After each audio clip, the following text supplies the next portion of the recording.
Donc aujourd'hui, en fait, voilà, le thème phare, ça va être comment gérer le black rot en viticulture bio, sachant que on n'a pas ou très peu de produits homologués en bio. Alors, juste pour remettre un peu les choses à leur place, il y a un produit qui a été homologué récemment à base de cuivre, hein, d'oxychlorure de cuivre, mais bon, on ne sait pas encore comment il fonctionne, et puis surtout, comme on couple toujours la lutte avec le mildiou, quel est son effet sur le mildiou, et est-ce qu'on peut se passer de soufre, de la synergie cuivre-soufre.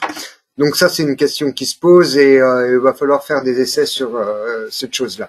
Parler un petit peu du sommaire, donc on va parler un peu des généralités concernant le black rot, qu'est-ce que c'est, ses symptômes, on va parler de sa nuisibilité, on va faire un petit focus un peu plus important sur la biologie parce que pour lutter contre ce champignon, il faut quand même le connaître. Ensuite, on va vraiment parler de la stratégie qu'on peut mettre en place pour lutter contre ce champignon. Donc, il y a une grosse partie prophylaxie et puis on parlera des stratégies de traitement qui sont actuellement les plus performantes. Et puis ensuite, Monsieur Burguin vous parlera des essais en cours ou à venir. Alors, le black rot, vous savez tous que c'est un champignon. De son petit nom, Guignardia, porte bien son nom. Et c'est une maladie, comme beaucoup de maladies à l'heure actuelle qui nous posent beaucoup de problèmes, qui vient au final d'Amérique du Nord, de chez nos copains américains. Alors, le black rot, lui, à l'instar du mildiou, il s'attaque à tous les organes verts de la vigne, donc feuilles, grappes, rameaux, enfin voilà, tout ce qui est vert est bon pour lui, comme le mildiou. Alors, pour relativiser les choses, le black rot, il pose quelquefois des problèmes, mais ça reste quand même une maladie un peu secondaire. Et c'est vrai que quelquefois, elle peut quand même faire des dégâts assez conséquents. Alors, je vous ai mis quelques photos de symptômes, bon, vous les connaissez sans doute assez bien.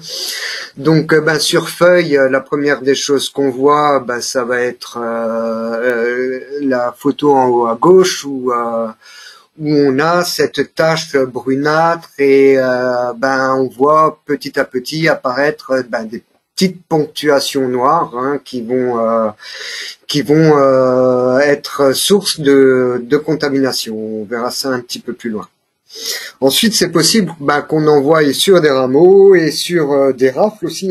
Vous voyez la photo d'à côté, c'est des symptômes sur inflorescence. Et puis, ce qu'on voit quand c'est un peu trop tard, c'est sur les grappes. Là, vous voyez vraiment des symptômes sur grappe avec un peu tous les stades du début de la contamination jusqu'à la baie momifiée. Donc, souvent, quand on voit ces symptômes brunâtres, on peut parfois le confondre avec du rot brun. Alors, la couleur est un peu moins violacée. Normalement, c'est vraiment un peu plus brunâtre. Et puis, surtout, quand on a les baies qui sont à un stade avancé, presque momifiées, on voit souvent apparaître ces ponctuations de pycnide qui sont assez caractéristiques. Alors, la nuisibilité du black rot, elle peut être assez importante, elle est quantitative, on peut avoir des pertes de récolte qui sont quand même, qui peuvent quand même être problématiques, mais c'est rarement 100% de la récolte comme peut faire le mildiou. Par contre, il peut y avoir aussi un impact qualitatif assez important. Sur des récoltes bien impactées, on va avoir des baisses assez importantes d'intensité colorante, de niveau d'anthocyane forcément, aussi du niveau de tanin, et on va avoir une perte assez conséquente de fruité. Alors je vous ai mis un petit exemple sur une récolte de merlot qui est atteinte à 30%. On va avoir une diminution vraiment conséquente de l'intensité colorante, 39%. Voilà, 29% du taux d'anthocyane et du taux de tanin de 7,5%. Donc ça reste pas négligeable, c'est quand même quelque chose d'important.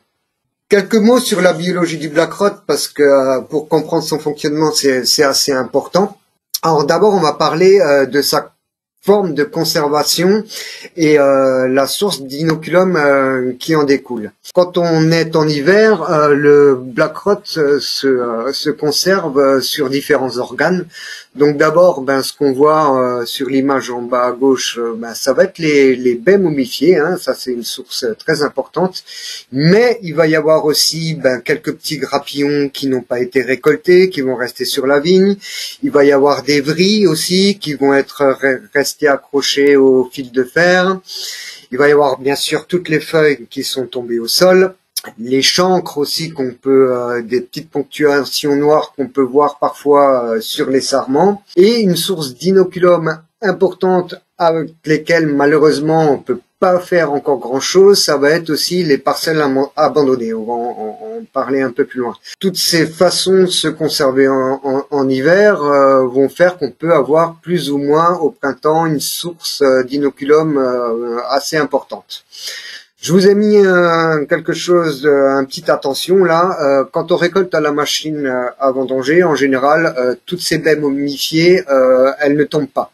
Elles restent accrochées à la rafle et elles peuvent être une source d'inoculum quand on a une parcelle sensible avec un historique qui peut être assez important. Ce qu'il faut bien comprendre, c'est que au printemps, à partir du moment où on a de l'inoculum, la source d'infestation va commencer à arriver avec l'augmentation des températures en début de printemps et puis une humidité importante. Donc à partir de ce moment-là, le black rot va produire des ascospores, qui vont être projetés. Alors ça, c'est vraiment la contamination primaire qui peut être projetée pendant plusieurs mois. Et ça, c'est important. Plusieurs mois et surtout les exigences biologiques de ces premières contaminations sont très inférieures par exemple à celles du mildiou. Donc ce qui peut être nous amener à changer aussi notre stratégie de traitement. Lui faut au black rot une humidité de 0,3 mm déjà pour s'activer, et ces projections d'ascospores, elles peuvent durer jusqu'à 8 heures après cet épisode pluvieux. Donc c'est très important. Et surtout ce qui est encore pire, c'est que elles peuvent être emportées par le vent, ces ascospores là, pendant sur une forte longueur, quoi. Donc ces infections, elles se réalisent en présence d'humidité, hein, une forte humectation peut être suffisante et c'est variable en fonction de la température. Donc la pénétration, elle se fait en 6 heures à 27 degrés, en 24 heures au printemps quand on a des températures moyennes de 10 degrés, et en 12 heures quand on est à 32 degrés. Le black rot n'aime pas les chaleurs au-dessus de 32 degrés, il est quasiment inactif. Donc ce qui fait que au printemps on peut avoir l'arrivée des premiers symptômes après la pénétration dans la plante après 20 à 30 jours, mais beaucoup plus rapidement en été, donc une dizaine de jours. Quelle est la température minimale pour la production des premiers ascospores? Donc en fait, lui il est actif à partir de 9 degrés, il peut sortir des ascospores. Voilà. Le mildiou c'est plutôt 10-11 degrés et lui c'est plutôt entre 8 et 9 degrés qui commence à être actif. Alors une fois que ces contaminations primaires elles sont faites, donc ce qu'on va avoir, les premiers dégâts sur les tissus en vert, ça va être ces ponctuations dont je vous ai déjà parlé, donc ces ponctuations, ces petites taches brunes avec les pycnides qui se forment au milieu de ces taches brunes et qui vont contenir des conidies qui, elles, contrairement aux ascospores qui, elles, vont faire les contaminations primaires, les conidies vont faire les contaminations secondaires. Cependant, elles sont un peu moins problématiques que les contaminations primaires qui, elles, peuvent se faire pendant plusieurs mois et sur de très longues distances, comme on a vu, les conidis, elles sont pas projetées par le vent, elles vont vraiment se mettre dans l'eau et goûter et être projetées directement par projection de gouttes. Donc elles vont plutôt contaminer, par exemple, quand on a des taches dans le haut du feuillage, elles vont aller contaminer les grappes sur le bas, mais elles vont pas aller très très loin. Pour faire un peu un petit récap, parce que j'ai peut-être pas été très très clair, on va partir du haut là, de l'hiver.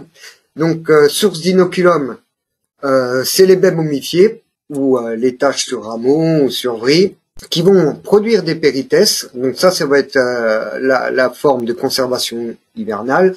Ces péritès, dès le printemps, vont libérer des asques qui vont, eux, éjecter des ascospores pendant les pluies, qui vont se mettre sur les feuilles, les rameaux et les baies.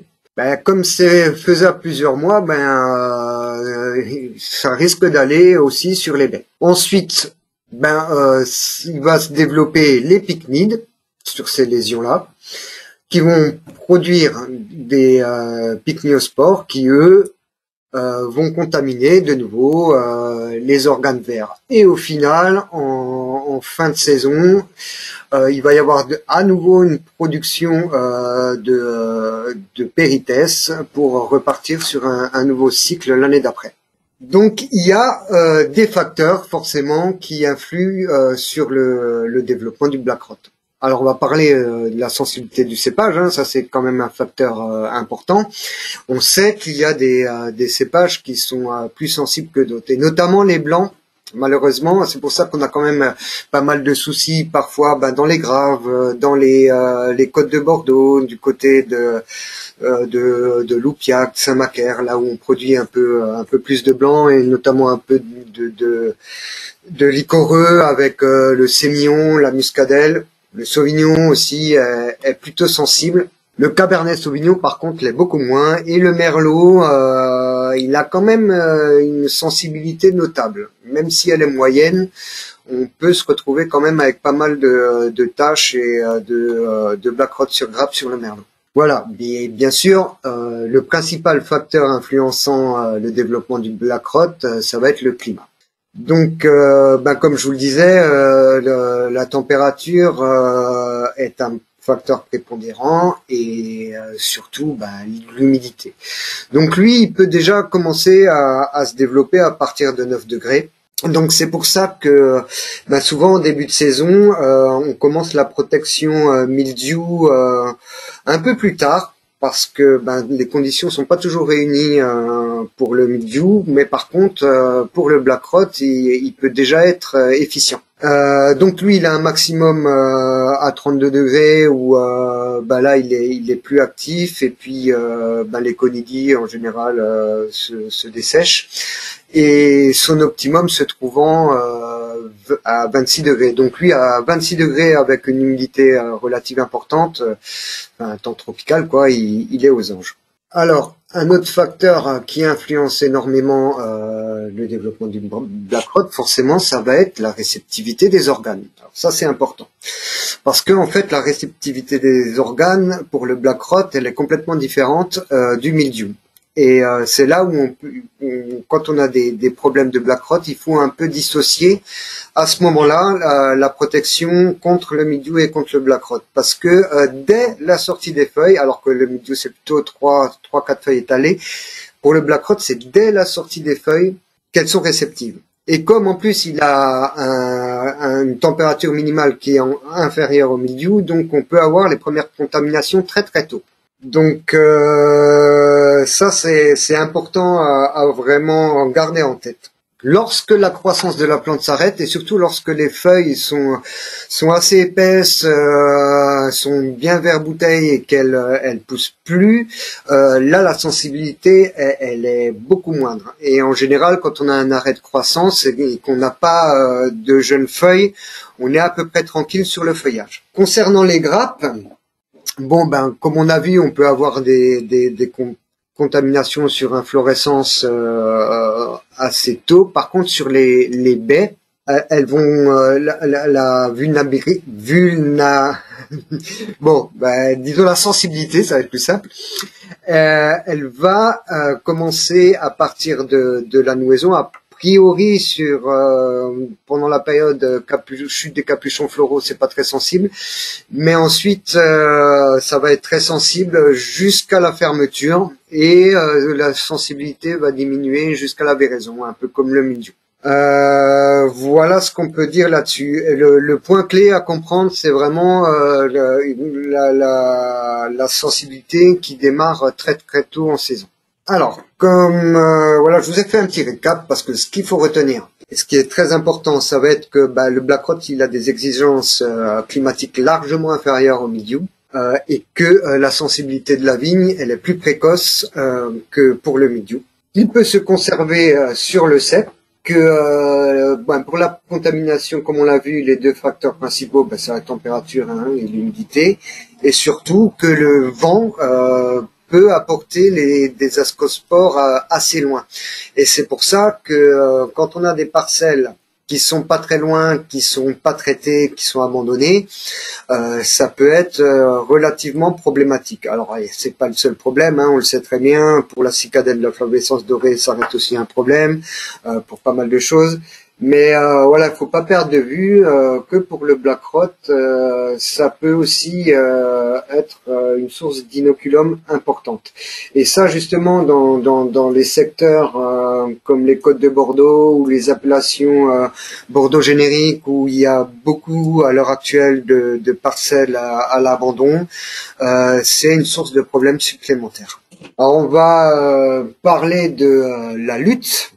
La lutte contre le Black Rot, il faut envisager ça d'une manière globale. C'est vrai que on n'a pas de produit très très efficace en bio et plus ou moins homologué contre cette maladie-là, et qu'au final, elle peut se gérer assez bien avec le cuivre et le soufre et la synergie cuivre-soufre. Mais une des premières choses à regarder, c'est surtout la prophylaxie. Cette prophylaxie, quand on est en bio, de toute façon, on la gère déjà un peu pour notre ennemi principal, qui est le mildiou. Donc tout ce qui va être vigueur, porosité du feuillage, on la gère déjà avec le mildiou. Donc c'est sûr qu'il faut avoir une vigueur moyenne qui est pas trop élevée, que la haie foliaire faut la gérer intelligemment avec une haie foliaire relativement perméable où les produits peuvent passer, où le microclimat n'est pas trop humide. Voilà, ça c'est des choses que tout le monde connaît. Et ensuite, quand on a des parcelles, soit avec des cépages sensibles, soit avec un historique, ou soit des conditions climatiques qui sont favorables à ce champignon-là, il faut aller peut-être un peu plus loin. Donc ça va être peut-être augmenter les doses de cuivre et soufre, comme ça on va le voir par la suite. Mais quand on a un historique, il faut peut-être éliminer le reste des grappes dans les parcelles. À la taille, ce qu'on peut faire, c'est regarder les sarments où il y a des points noirs et les éliminer aussi, et garder les sarments plutôt sains. Et en cas de forte attaque, l'idéal, c'est vraiment de tout sortir les sarments, de faire le sarmentage un peu à la médocaine et de les faire brûler en bout de parseille. Donc voilà un peu les principaux points au niveau de la prophylaxie. Dès qu'on a des attaques sur grappe, le mieux ça va être de sortir un peu tout ce qui peut créer de l'inoculum, parce qu'en fait ça reste quand même une maladie de foyer. Quand on n'a pas d'inoculum, on est un peu plus tranquille, même si, comme je disais, les ascospores peuvent voyager assez loin. Voilà, il vaut mieux avoir le moins d'inoculum possible dans ces parcelles.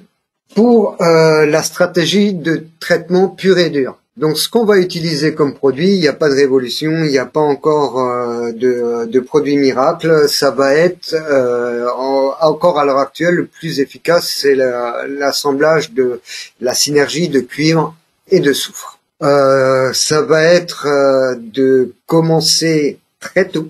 Donc, comme je vous ai dit, quand on a un historique Black Rot, qu'on a déjà eu des attaques, et là je parle d'attaques sur grappe, si on a quelques taches sur feuilles et qu'on n'a rien sur grappe, c'est pas forcément nécessaire.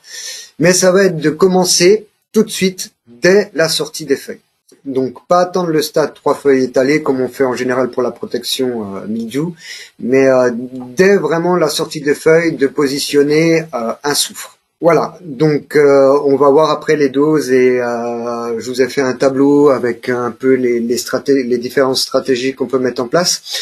Ce qu'il va falloir aussi prendre en compte et faire très attention, c'est aux impasses. Parce que si on n'a pas une pression, que ce soit mildiou ou idiome très important, on peut être parfois amené à dire cette fois-ci je vais pas positionner de cuivre parce que il va pas pleuvoir ou la pression mildiou est très faible, mais le black rot lui il a pas besoin d'eau liquide à partir d'un certain moment, une forte humidité peut suffire, et puis il y a des comme on disait des exigences moindres au niveau température.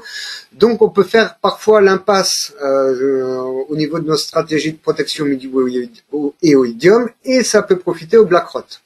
Donc ça, il faut faire attention. Ensuite, à partir du moment où on a des parcelles sensibles ou des attaques, on va augmenter les doses et de cuivre et de soufre pour pallier à ça.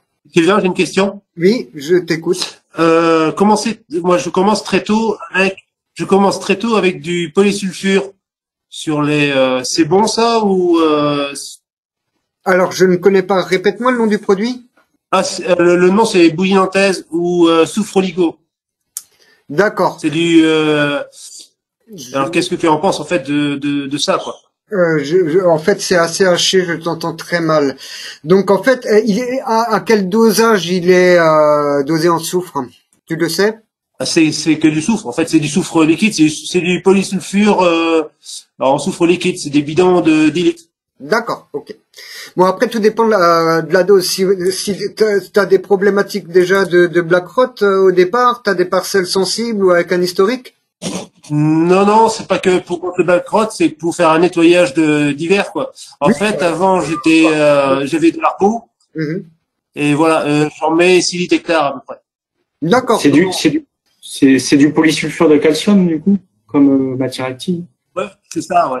Ça a été testé sur des programmes en Suisse et aussi aux États-Unis sur black rot, justement, et aussi même sur des programmes pour essayer de limiter l'impact de l'inoculum avant le débourrement même.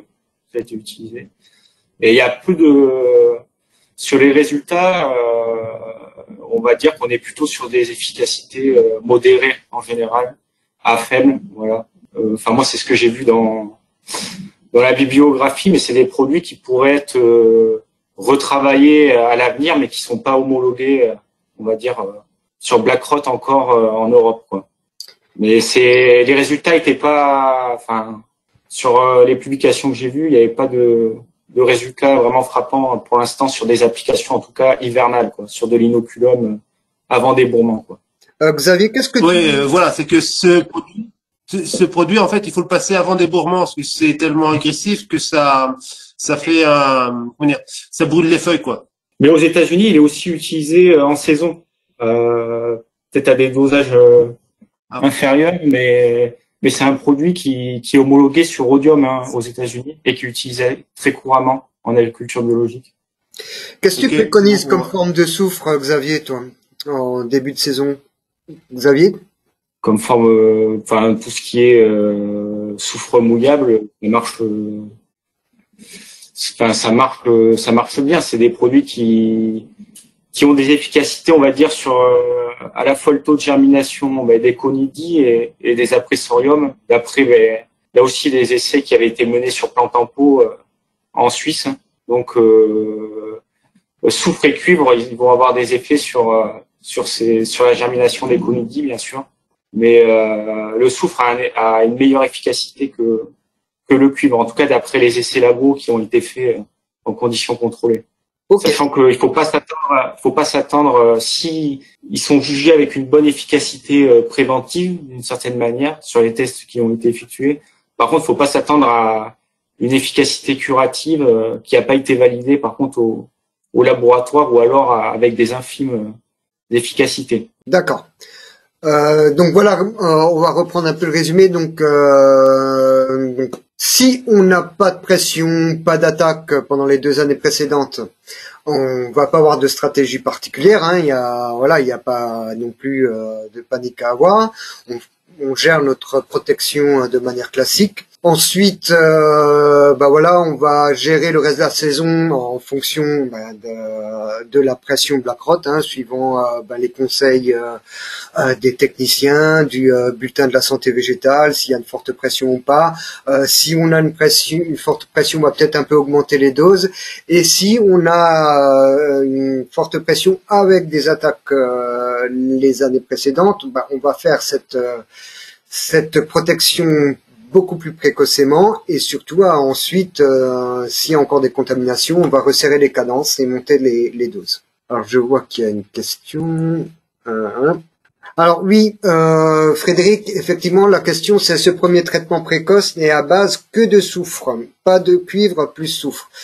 En fait, ce que j'ai constaté moi en tant que technicien sur les essais vignerons qui ont été faits, c'est que l'efficacité en tout début de saison, donc sur les toutes premières sorties de feuilles, elles sont suffisantes avec du soufre. Par contre, avec une dose de soufre qui va être relativement importante. Eux, ils travaillent avec des 6-7 kilos hectares de soufre sur le premier traitement ou les 2 premiers traitements. Ensuite, sur le deuxième traitement, on va dire qu'il y a autour des 3 feuilles étalées, où on va conjuguer ça avec la protection anti-mildiou. Là, on va rajouter une dose de cuivre plutôt dans les 100-150 grammes de cuivre. Mais le tout premier traitement, alors il peut être aussi conjugué avec un traitement anti-excoriose, hein. Encore que sur la sortie des premières feuilles, souvent les bourgeons de la base ne sont pas encore vraiment sortis, donc c'est pas forcément aussi, ça atteint pas forcément la cible qu'on recherche pour l'excoriose, mais voilà, ça peut avoir une certaine efficacité aussi. Mais moi, ce que je constate sur le terrain, c'est que sur les premiers traitements, c'est surtout soufre à dose assez importante. Voilà, alors je vous ai fait un petit tableau, alors c'est peut-être pas forcément très lisible, mais où on va détailler un peu les stratégies selon l'historique et la sensibilité de la parcelle. Après moi, si vous voulez, moi tous les supports là, je pourrais vous les envoyer sans souci. Donc sur une parcelle sans historique ni sensibilité, en tout début de saison, à la sortie de feuilles, on fait pas de traitement spécifique. On commence la protection de manière classique, à partir de 3 feuilles étalées, suivant la pression, au milieu et idium. Quand on a une parcelle qui est sensible, où on sait qu'on a déjà eu des soucis, où le cépage est relativement sensible, on va commencer déjà une protection dès la sortie des premières feuilles, avec des doses raisonnables. Donc là, on peut mettre 100 à 150 grammes de cuivre, mais c'est pas forcément utile. Ce qui va être important, c'est le soufre. Donc là, on peut mettre 2 à 3 kilos. Et si on a des parcelles sensible avec un historique récent, donc dans les 2 ans qui précèdent. Là, on va mettre 6 à 7 kilos de soufre, et je vous ai mis, en fait, ce qui est communément admis dans la littérature, c'est 150 à 200 grammes de cuivre. Mais comme je viens de vous le dire, dans les essais qui sont réalisés, qui ont été faits aussi par Agrobio Périgord, qui ont pas mal travaillé là-dessus, et ce que je constate moi sur le terrain, c'est que c'est pas forcément judicieux de mettre une première dose de cuivre. Surtout qu'on est quand même soumis maintenant à 4 kilos de cuivre et qu'on peut avoir des années compliquées comme l'année dernière ou comme cette année qui se révèlent au final assez intenses, où on peut avoir besoin de cartouches supplémentaires de cuivre dans la saison qui suit. Donc c'est pas forcément judicieux. Moi je vois tous ceux qui ont mis des doses et qui ont des historiques de BlackRock et qui ont mis des doses de soufre à 6-7 kilos ce début d'année, n'ont même pas eu les premières taches qu'on a vues un peu partout sur les vignobles cette année.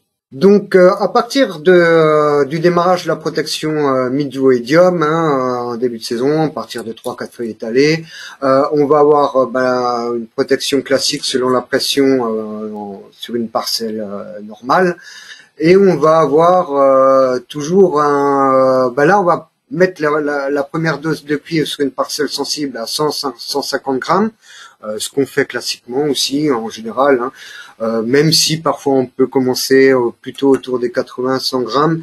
Là, on va rester à 100-150 grammes minimum et à 2-3 kilos de soufre, comme on fait d'habitude.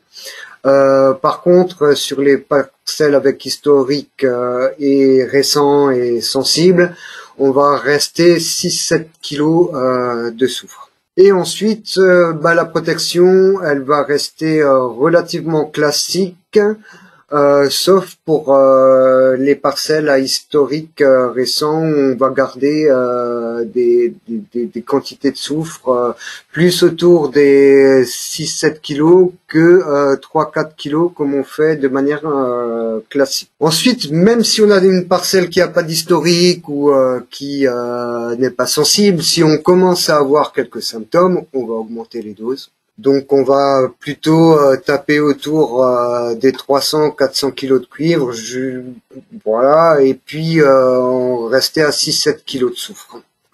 Alors quand on a de nombreux symptômes, il y en a qui peuvent aller même jusqu'à 10 kilos de soufre et puis jusqu'à 500 grammes de cuivre quand on a des attaques très importantes.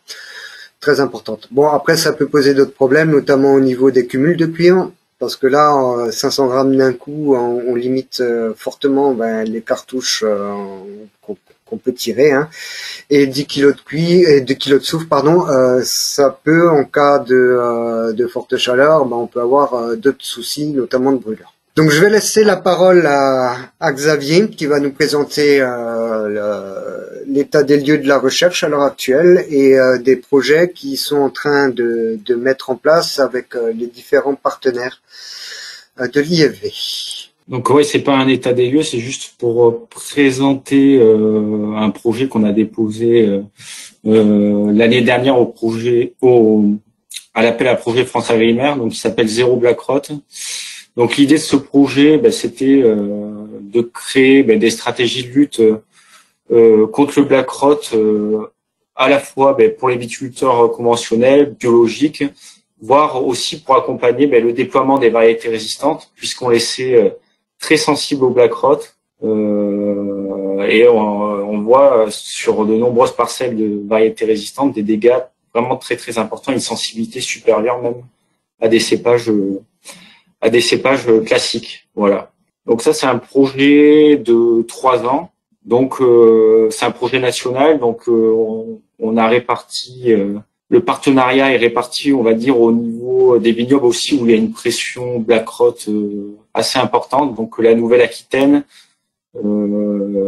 l'Occitanie et l'Auvergne et la région Auvergne-Rhône-Alpes. Donc au niveau du partenariat dans ce projet, on a l'UMRSAV, donc l'unité INRA qui s'occupe de la protection de la vigne à Bordeaux. On a l'IFV qui est porteur du dossier et les chambres d'agriculture, donc qui sont aussi dans le programme, sachant que à l'IFV par exemple, on a la participation de l'IFV Sud-Ouest, l'IFV Pôle-Rhône Méditerranée, l'IFV Beaujolais du Beaujolais, et donc IFV Cognac et IFV de Bordeaux. Donc il y a des liens forts avec d'autres projets actions qui sont en cours. Donc Vitae, c'est tout le programme INRAE, on va dire sur la lutte contre les maladies cryptogamiques. Donc il y a des gros travaux qui débutent là sur la recherche notamment de nouvelles biosolutions contre les maladies, dont le black rot. À noter, on a aussi une plateforme qui est à Bordeaux qui s'appelle la plateforme BC2Web qui vise à tester des produits en conditions contrôlées, des produits de biocontrôle en conditions contrôlées. Donc il y a des plateformes, on va dire sous serre, mais aussi au champ, qui sont très bien monitorées et qui permettent d'avoir des résultats du coup sur de nouvelles solutions.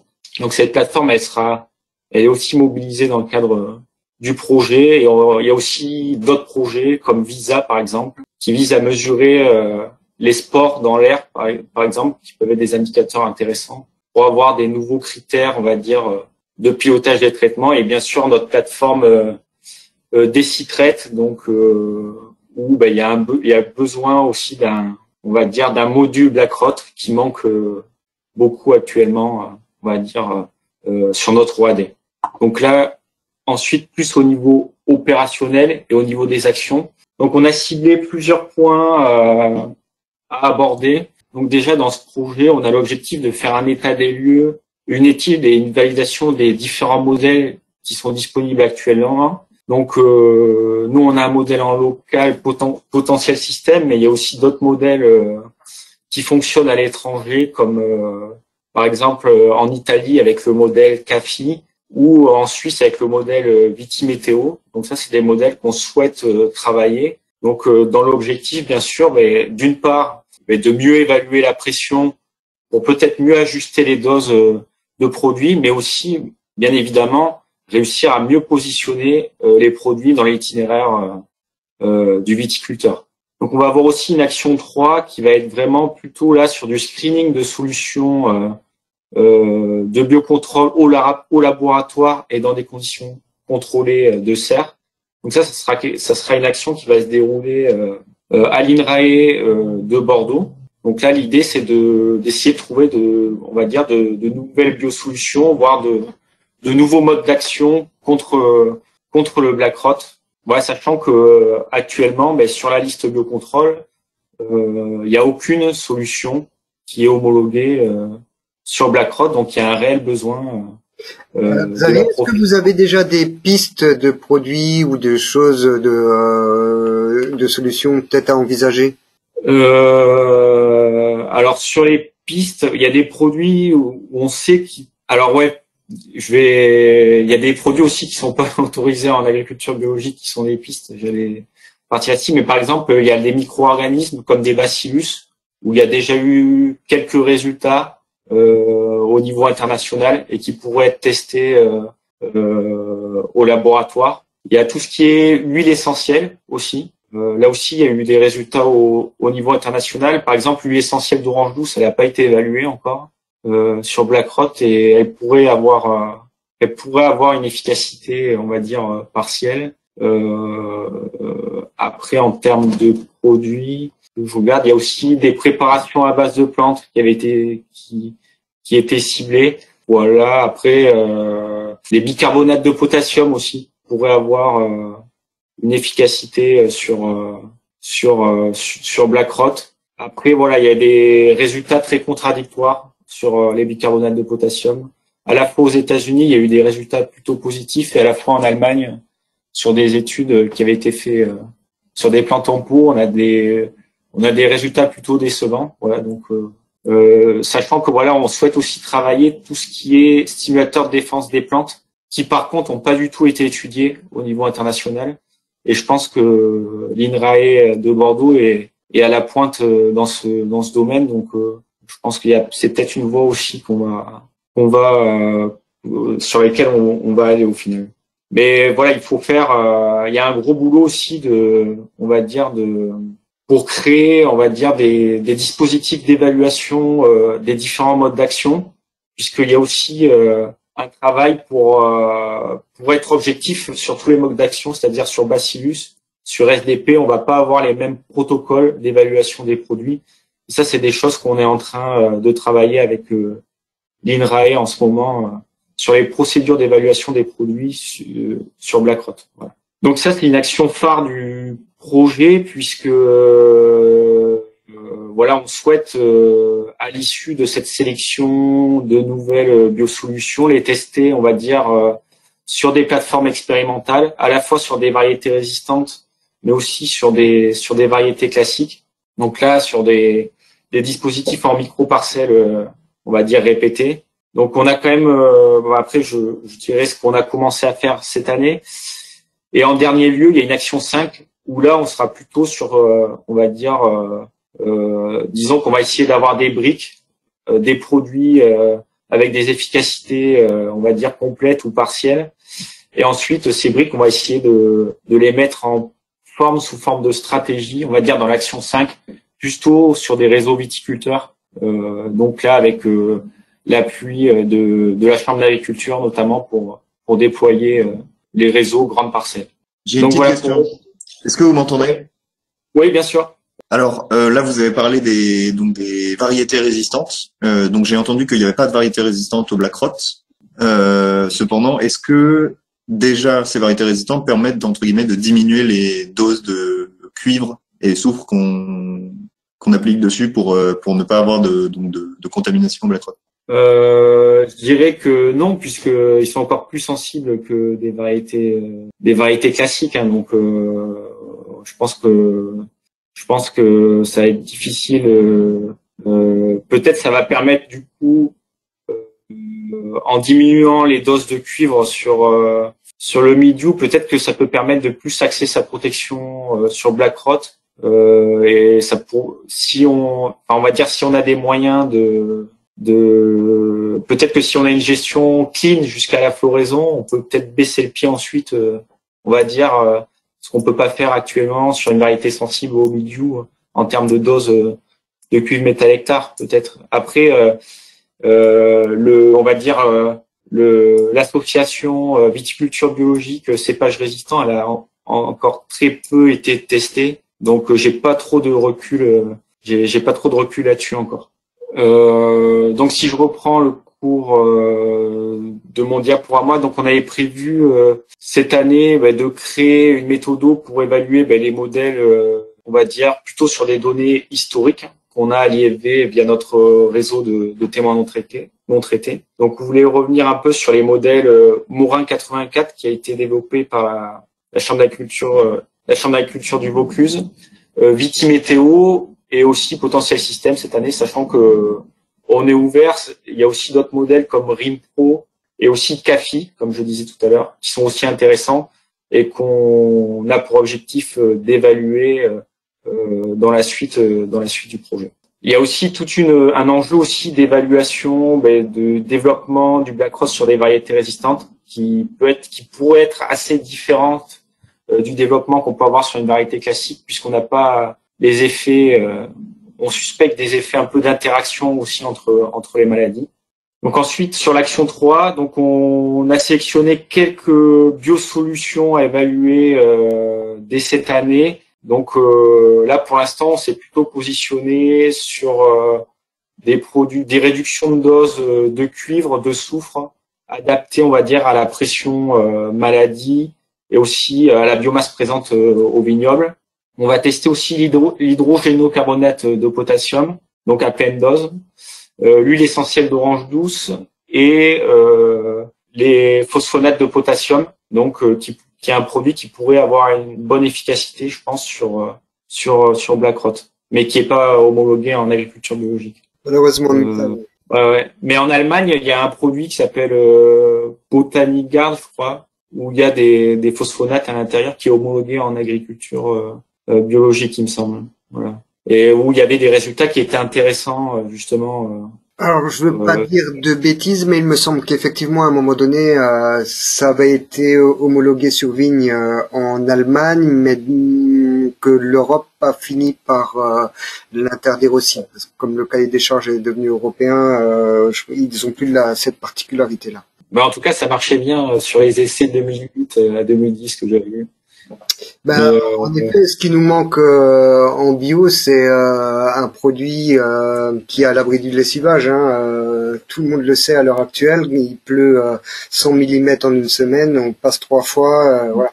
Donc voilà, c'est ce que j'ai commenté, que soufre mouillable, cuivre, hydrogénocarbonate de potassium. Donc voilà, et voilà l'action 3 du coup que j'ai oublié de présenter. Mais ça se passe à l'INRA et on va tester plutôt des produits, on va dire dans des conditions contrôlées, avec des modes d'action SDP, compétition spatiale et antibiose. Voilà, cette année je pense. Mais la sélection des produits est en cours en ce moment, sachant que il y a une bibliographie à faire et que on essaie d'éviter au maximum les doublons par rapport à ce qui a déjà été fait par ailleurs, quoi. Voilà. Donc, si vous avez des questions, je suis à votre disposition maintenant ou plus tard. Il n'y a pas de souci. C'est un projet qui débute cette année. J'espère qu'on pourra aider les viticulteurs bio et puis tous les viticulteurs à mieux piloter, on va dire, la protection contre Black Rot. Bon, voilà, on a à peu près respecté. Oui, je vous écoute. Est-ce que vous auriez une estimation du potentiel de perte de récolte que peut provoquer le Black Rot? Au max, sur cépage résistant, je pense qu'on est pas loin de 100% sur certaines années.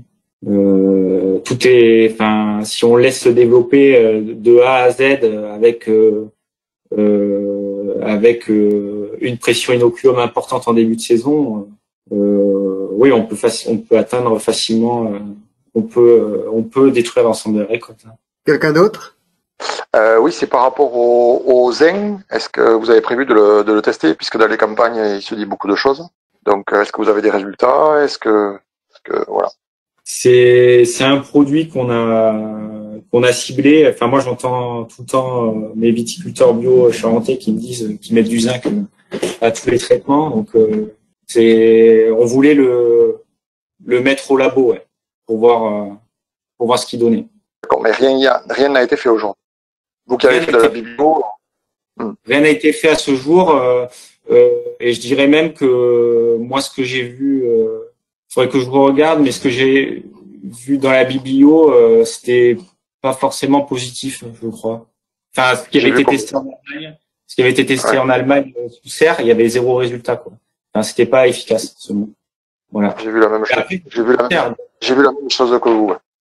Et ouais. Sauf que je pense qu'il y a une extension de croyance par rapport au méthyram de zinc qui est utilisé en conventionnel, qui est efficace sur le Black Rot, et certains ont fait le raccourci avec zinc.